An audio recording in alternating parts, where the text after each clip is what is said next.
বহুদিন ধরে US president Donald Trump এবং ভারতের মধ্যে ট্রেড টক চলছিল। এবার সেই সমস্ত কিছু সরিয়ে রেখে ট্রাম্প চাইছেন ভারতের ওপর ট্যারিফের পর ট্যারিফের বোঝা চাপিয়ে ভারতকে চাপে রাখতে।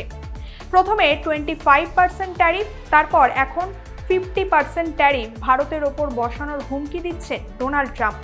তবে ভারতও কিন্তু হেরে যাওয়ার পাত্র নয়। ভারতও আমেরিকার চোখে চোখ রেখে এর জবাব দিতে প্রস্তুত। সম্প্রতি চাইনিজ অ্যাম্বাসেডারের করা একটি টুইটে আমরা দেখতে পাই ভারতকে সাপোর্ট করছে চায়না। তো আপনারও কি মনে হচ্ছে এটা শুধুমাত্র বন্ধুত্ব প্রীতি? তাহলে ভুল ভাবছেন। এটাই হলো জিওপলিটিক্স। এখানে কেউ কারোর বন্ধু হয় না। এখানে প্রত্যেকের শুধুমাত্র লাভের অংশটা বুঝে নেয় এবং সেই অনুযায়ী যে কোনো ডিসিশন বা পদক্ষেপ নেয়। যেহেতু এই মুহূর্তে চায়নার শত্রু আমেরিকা, তাই এক্ষেত্রে চায়না ভারতের সাথ দিচ্ছে। কালকে যদি আমেরিকার ভারতের উপর 50% ট্যারিফের জায়গায় 100% ট্যারিফ বসিয়ে দেয় এবং চায়নার উপর মাত্র 5% ট্যারিফ বসায়, তাহলে চায়নার আমেরিকার দিকে পাল্টি খেতে 1 সেকেন্ডও সময় লাগবে না।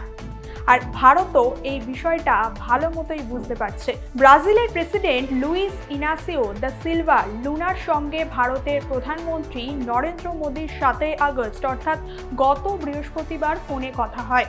একটা সময় ব্রাজিলের প্রেসিডেন্ট লুনা স্বীকারও করেছিলেন যে ট্রাম্প তাকে প্রস্তাব দিয়েছিল ব্রাজিলের ওপর ট্রাম্পের বসানো 50% ট্যারিফ নিয়ে লুনা ট্রাম্পের সঙ্গে কথা বলে সমঝোতা করতে পারে। সেক্ষেত্রে হয়তো ট্রাম্প কিছুটা ট্যারিফ কমানোর দয়াও দেখাতে পারে ব্রাজিলের ওপর। তবে লুনা তাকে সাফ জানিয়ে দেন যে এ বিষয়ে সে আমেরিকার সঙ্গে নয়, বরং ভারতের সঙ্গে কথা বলবে। অর্থাৎ আমেরিকার ওপর ওয়ার্ল্ড অর্ডার পড়তে চলেছে, তা স্পষ্টত বোঝা যাচ্ছে। তবে এতে চায়নার লাভ কি? চায়না চাইছে ভারত ও আমেরিকার মধ্যেকার সম্পর্ক আরও বেশি করে খারাপ হোক। ভারত ও আমেরিকার মধ্যে এই বাণিজ্য লড়াইয়ের উত্তেজনামূলক পরিস্থিতির মুখে পিছন থেকে আসল খেলাটা খেলছে চীন। চায়না এই সময় ভারতের সঙ্গে বন্ধুত্বপূর্ণ সম্পর্ক রাখার চেষ্টা করছে, আর অন্যদিকে আমেরিকার সঙ্গে চায়না বাণিজ্যিক ডিল সাইন করছে। সুতরাং চীনের সঙ্গে যদি আমেরিকার বাণিজ্যিক ডিলের বিষয়টা স্থিতিশীল হয়ে যায়, চায়না সঙ্গে সঙ্গে পাল্টি খাবে এবং ভারতের প্রতি চায়নার এই উদারতার সুরও পাল্টে যাবে। তখন আমেরিকার সুরে সুর মেলাবে চীন।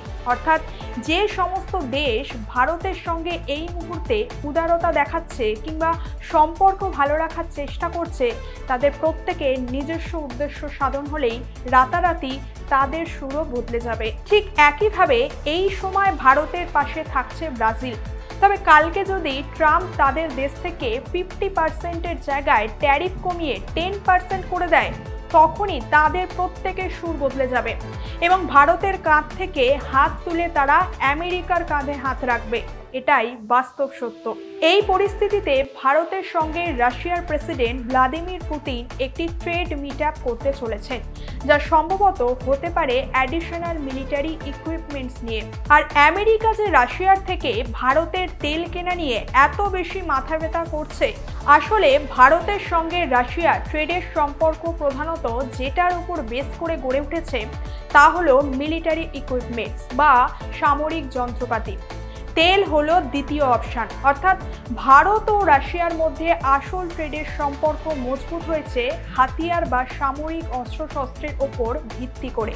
এরই মধ্যে জানা যাচ্ছে চীনের প্রেসিডেন্ট ভারতে ভিজিট করতে চলেছেন এবং ভারতের প্রধানমন্ত্রী নরেন্দ্র মোদী ভিজিট করতে চলেছেন চীনে। অন্যদিকে পুতিন আসছেন ভারতে। এরপর চীন ও ভারতের মধ্যে কি নিয়ে ডিল হয় সেদিকেই নজর থাকছে প্রত্যেকে। 18 আগস্ট ওয়াং ই ভারতের ভিজিট করতে চলেছেন। খুব সম্ভবত সেদিন অজিত ডোভাল স্যারের সঙ্গে চায়নার প্রেসিডেন্ট দেখা করবেন এবং চায়নার কাছে ভারত ইন্ডিয়া চায়নার মধ্যে বর্ডার জনিত সমস্যা নিয়ে প্রশ্ন তুলবে। এবার সময় এসেছে আমেরিকার ওপর ভারতের পাল্টা আক্রমণ করার, আর ভারত তা ইতিমধ্যে শুরু করে দিয়েছে। কিভাবে? আসুন দেখে নিই। আমেরিকার সঙ্গে ভারতের হওয়া $3.6 বিলিয়ন ট্রেড ডিল ভারত বন্ধ করে দিয়েছে। সেই সাথে কিছু পুরনো লিগেসি যেমন 787, 788 ড্রিমলাইনার রেট্রোফিটিং এর জন্য ইউএস এর কাছে পাঠানো বন্ধ করে দিয়েছে ভারত। অর্থাৎ আমেরিকার প্রেসিডেন্ট ডোনাল্ড ট্রাম্প যদি ভেবে থাকেন যে ভারতের ওপর ট্যারিফ বাড়িয়ে যাবেন এবং ভারত সেগুলো মুখ বুজে সহ্য করবে, তাহলে ভুল ভাবছেন। ভারত ইতিমধ্যেই এর পাল্টা জবাব দিতে শুরু করেছে এবং এর পরেও তার সুদে আসলে ফেরত দেবে ইউএসএ কে। এর জন্য তৈরি থাকুন ডোনাল্ড ট্রাম্প। আজকের ভিডিওটি এখানেই শেষ করছি। এ বিষয়ে আপনার কি মতামত? আপনার মতামত অবশ্যই কমেন্ট করে জানাবেন। আর এই ধরনের জিওপলিটিক্স সংক্রান্ত বিষয় আপডেট থাকতে আমাদের চ্যানেলটিকে অবশ্যই সাবস্ক্রাইব করুন এবং পাশে থাকা বেল আইকনটি অল করে দিন। ধন্যবাদ।